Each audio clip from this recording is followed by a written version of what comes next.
8 जनवरी 2025 बाबा का साकार मुरली। मीठे बच्चे, बाप की श्रीमत तुम्हें 21 पीढ़ी का सुख दे देती है। इतनी न्यारी मत बाप के सिवाय कोई दे नहीं सकता। तुम श्रीमत पर चलते रहो। प्रश्न, अपने आप को राजतिलक देने का सहज पुरुषार्थ क्या है? उत्तर, अपने आप को राजतिलक देने के लिए बाप की जो शिक्षाएं मिलती है उन पर अच्छी रीति चलो। इसमें आशीर्वाद व कृपया की बात नहीं, फॉलो फादर करो। दूसरों को नहीं देखना है, मन मना भव। इससे अपने को आपो ही तिलक मिलता है। पढ़ाई और याद की यात्रा से ही तुम बेगर ट्रू प्रिंस बनते हो। गीत। ओम नमो शिवाय, ओम नमो शिवाय, ओम शांति। जब बाप और दादा ओम शांति कहते हैं तो 2 बार भी कह सकते हैं, क्योंकि दोनों एक में है। एक है अव्यक्त, दूसरा है व्यक्त। दोनों इकट्ठा है। 2 का इकट्ठा आवाज भी होता है, अलग अलग भी हो सकता है। एक वंडर है दुनिया में, यह कोई नहीं जानते कि परमपिता परमात्मा इनके शरीर में बैठ ज्ञान सुनाते हैं। यह कहाँ भी लिखा हुआ नहीं है।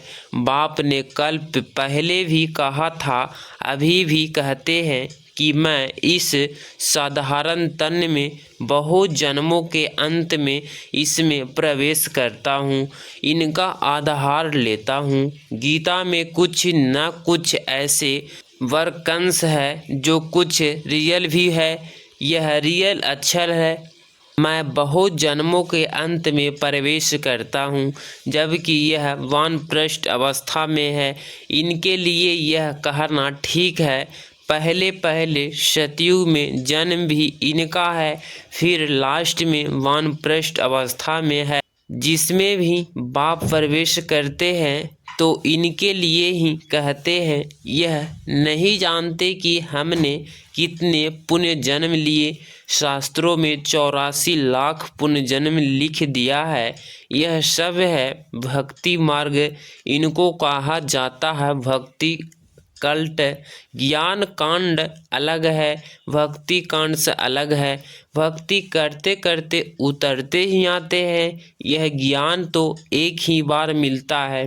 बाप एक ही बार स्वर्ग से सतगति करने आते हैं। बाबा आकर सबकी एक ही बार प्रलब्ध बनाते हैं। भविष्य की तुम पढ़ते भी हो। भविष्य नई दुनिया के लिए बाप आते भी हैं नई राजधानी स्थापन करने। इसीलिए इनको राजयोग कहा जाता है। इसका बहुत महत्व है। चाहते हैं भारत का प्राचीन राजयोग कोई सिखलावे, परंतु आजकल यह सन्यासी लोग बाहर जाकर कहते हैं कि हम प्राचीन राजयोग सिखलाने आए हैं, तो वह भी समझते हैं हम सीखे क्यों। समझते हैं योग से ही प्राइड्स स्थापना हुआ था। बाप समझाते हैं योग बल से तुम प्राइड्स के मालिक बनते हो।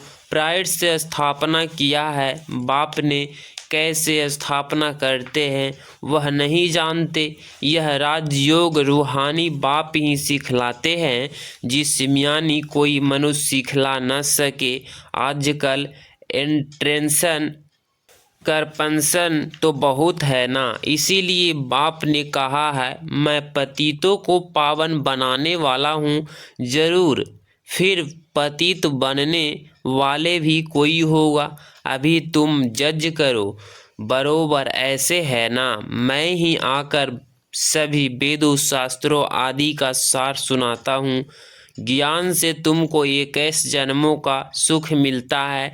भक्ति मार्ग में है अल्पकाल क्षणभंगुर सुख, वह है 21 पीढ़ी का सुख जो बाप ही देते हैं। बाप तुमको सतगति देने के लिए जो श्रीमत देते हैं वह सबसे न्यारी है। यह बाप सबकी दिल लेने वाला है। जैसे वह जड़ दिलवाड़ा मंदिर है, यह फिर है चैतन्य दिलवाड़ा मंदिर। एक्यूरेट तुम्हारी एक्टिविटी के ही चित्र बने हैं। इस समय तुम्हारी एक्टिविटी चल रही है। दिलवाड़ा बाप मिला है, सर्व का सतगति करने वाला, सर्व का दुख हर कर सुख देने वाला। कितना उच्च ते उच्च गाया हुआ है। उच्च ते उच्च है भगवान शिव की महिमा। वह चित्रों में शंकर आदि के आगे भी शिव का चित्र दिखाया है। वास्तव में देवताओं के आगे शिव का चित्र रखना तो निर्देश है। वह तो भक्ति करते नहीं। भक्ति न देवताएं करते न सन्यासी कर सकते हैं। वह है ब्रह्मा ज्ञानी तत्वज्ञानी। जैसे यह आकाश तत्व है वैसे वह ब्रह्मा तत्व है। वह बाप को तो याद करते नहीं, न उनको यह महामंत्र मिलता है। यह महामंत्र बाप ही आकर संगम युग पर देते हैं। सर्व का सतगति दाता बाप एक ही बार आकर मनमना भव का मंत्र देते हैं। बाप कहते हैं, बच्चे देह सहित देह के सब संबंध सब धर्म त्याग अपने को शरीरी आत्मा समझ मुझ बाप को याद करो। जितना सहज समझते हो, रावण राज्य के कारण तुम सब देह अभिमानी बने हो। अभी बाप तुमको आत्म अभिमानी बनाते हैं। अपने को आत्मा समझ मुझ बाप को याद करते रहो तो आत्मा में जो खाद पड़ी है वह निकल जाए। सतो प्रधान से सतों में आने से कलाएं कम होती है ना। सोने की भी कैरेट होती है, सोने के भी कैरेट होती है ना। अभी तुम कलयुग अंत में सोना देखने में भी नहीं आता। सतयुग में तो सोने के महल होते हैं। कितना रात दिन का फर्क है। उनका नाम ही है गोल्डन एज वर्ल्ड, नई दुनिया। वहाँ ईंट पत्थर आदि का काम नहीं होता। बिल्डिंग बनती है तो उसमें भी सोने चांदी के सिवाय और कीचड़ पट्टी नहीं होती। यह वहाँ साइंस के बहुत सुख हैं। यह भी ड्रामा बना हुआ है। इस समय साइंस घमंडी है, सतयुग में घमंडी नहीं कहेगी। वहाँ तो साइंस से तुमको सीख मिलता है। यहाँ है अल्पकाल का सुख, फिर सबसे ही भारी दुख मिलता है। बांस आदि यह सब विनाश के लिए बनाते ही रहते हैं। बांस बनाने के लिए दूसरों को मना करते हैं, फिर खुद बनाते रहते, समझते भी हैं इन बांस से हमारी ही मौत होनी है, लेकिन फिर भी बनाते रहते हैं। तो बुद्धि मारी हुई है ना। यह सब ड्रामा में नूंद है, बनाने के सिवाय रह नहीं सकते। मनुष्य समझते हैं कि इन बाम से हमारा ही मौत होगा, परंतु पता नहीं कि कौन प्रेरित कर रहा है। हम बनाने बिगड़ रह नहीं सकते, जरूर बनाने ही पड़े। विनाश की भी ड्रामा में नूंद है। कितना भी भल कोई पीस प्राइज दो, परंतु पीस स्थापना करने वाला एक ही बाप है। शांति का सागर बाप ही शांति सुख पवित्रता का वर्षा देते हैं। सतयुग में है बेहद की संपत्ति, वहाँ तो दूध की नदियाँ बहती है। विष्णु को सिर छागर में दिखाते हैं, यह भेंट की जाती है। कहाँ वह सागर, कहाँ वह विषय सागर। भक्ति मार्ग में फिर तालाब आदि बनाकर उसमें पत्थर कर विष्णु को सुला देते हैं। भक्ति में कितना खर्चा करते हैं, कितना waste of time waste of money करते हैं। देवियों की मूर्तियाँ कितना खर्चा कर बनाते हैं, फिर समुद्र में डाल देते हैं तो पैसे वेस्ट हुए ना। यह है गुड़िया की पूजा। कोई के भी ऑक्यूपेशन का किसको पता नहीं है। अभी तुम किसके लिए मंदिर में जाओ तो तुम हर एक के ऑक्यूपेशन जानते हो। बच्चों को मना नहीं है कहाँ भी जाने की आगे तो बेसमझ बन कर जाते थे, अभी सेंसिबल बन कर जाते हो। तुम कहेंगे हम इनके 84 जन्मों के जानते हैं। भारतवासियों को भी तो श्री कृष्ण के जन्म का भी पता नहीं है। तुम्हारी बुद्धि में यह सारी नॉलेज है। नॉलेज कोर्स ऑफ इनकम है। वेद शास्त्र आदि में कोई एम ऑब्जेक्ट नहीं है। स्कूल में हमेशा एम ऑब्जेक्ट होती है। इस पढ़ाई से तुम कितने साहूकार बनते हो। ज्ञान से होती है सतगति। इस नॉलेज से तुम संपत्तिवान बनते हो। तुम कोई भी मंदिर में जाएंगे तो झट समझेंगे यह किसका यादगार है। जैसे दिलवाड़ा मंदिर है, वह है जड़, यह है चैतन्य। हूबहू जैसे यहाँ जहाड़ में दिखाया है वैसे मंदिर बना हुआ है। नीचे तपस्या में बैठे हैं, ऊपर छत में सारा स्वर्ग है। बहुत खर्चे से बनाया हुआ है। यहाँ तो कुछ भी नहीं है। भारत 100% सॉल्वेंट पावन था, अभी भारत 100% इंसॉल्वेंट पतित है, क्योंकि यहाँ सब विकार से पैदा होते हैं। यहाँ गंदगी की बात नहीं होती। गरुड़ पुराण में रोचक बातें इसीलिए लिखी है कि मनुष्य कुछ सुधरे, परंतु ड्रामा में मनुष्यों का सुधरना है नहीं। अभी ईश्वरीय स्थापना हो रही है। ईश्वर ही स्वर्गीय स्थापना करेंगे ना, उनको ही हेविनली गॉडफादर कहा जाता है। बाप ने समझाया है, वह लश्कर जो लड़ते हैं वह सब कुछ करते हैं राजा रानी के लिए। यहाँ तुम माया पर जीत पाते हो अपने लिए। जितना करेंगे उतना पाएंगे। तुम हर एक को अपना तन मन धन भारत को स्वर्ग बनाने में खर्च करना पड़ता है। कितना करेंगे उतना उच्च पद पाएंगे। यहाँ रहने का तो कुछ है नहीं, अभी के लिए ही गायन है। किनकी दबी हो रहेगी धूल में, अभी बाप आया हुआ है तुमको राज्य भाग दिलाने। कहते हैं अब तन मन धन सब इसमें लगा दो। इसमें ब्रह्मा में सब कुछ निछोवर कर दिया ना। इसको कहा जाता है महादानी। विनाशी धन का दान करते हैं तो अविनाशी धन का भी दान करना होता है। जितना योगदान करे नामी ग्रामी दानी होते हो। इसीलिए कहते हैं फलाना बड़ा लैप्थोफिस्ट था, नाम तो होता है ना। वो इनडायरेक्ट ईश्वर अर्थ कहते हैं। रजाई नहीं स्थापना होती है, अभी तो रजाई स्थापना होती है। इसीलिए कंप्लीट ओन फिस्ट बनना है। भक्ति मार्ग में गाते भी हैं हम बारी जाएंगे, इसमें खर्चा कुछ नहीं है। गवर्नमेंट का कितना खर्चा होता है। यहाँ तुम जो कुछ करते हो अपने लिए, फिर चाहे 8 की माला में आओ, चाहे 108 में, चाहे 16,108 में, पास विघ्न ऑनर बनना है। ऐसे योग कमाओ जो कर्मातीत अवस्था को पा लो, फिर कोई सजा ना खाओ। तुम सब हो वारिसियर, तुम्हारी लड़ाई है रावण से, कोई मनुष्य से नहीं है। नापास होने के कारण 2 कला कम हो गई। त्रेता को 2 कला कम स्वर्ग कहेंगे। पुरुषार्थ तो करना चाहिए ना बाप को पूरा फॉलो करने का। इसमें मन बुद्धि से सरेंडर होना होता है। बाबा यह सब कुछ आपका है। बाप कहेंगे यह सर्विस में लगाओ। मैं जो तुमको मत देता हूँ वह कार्य करो। यूनिवर्सिटी खोलो, सेंटर्स खोलो, बहुतों का कल्याण हो जाएगा। सिर्फ यह मैसेज देना है, बाप को याद करो और वर्षा लो। मैसेंजर पैगंबर तुम बच्चों को कहा जाता है।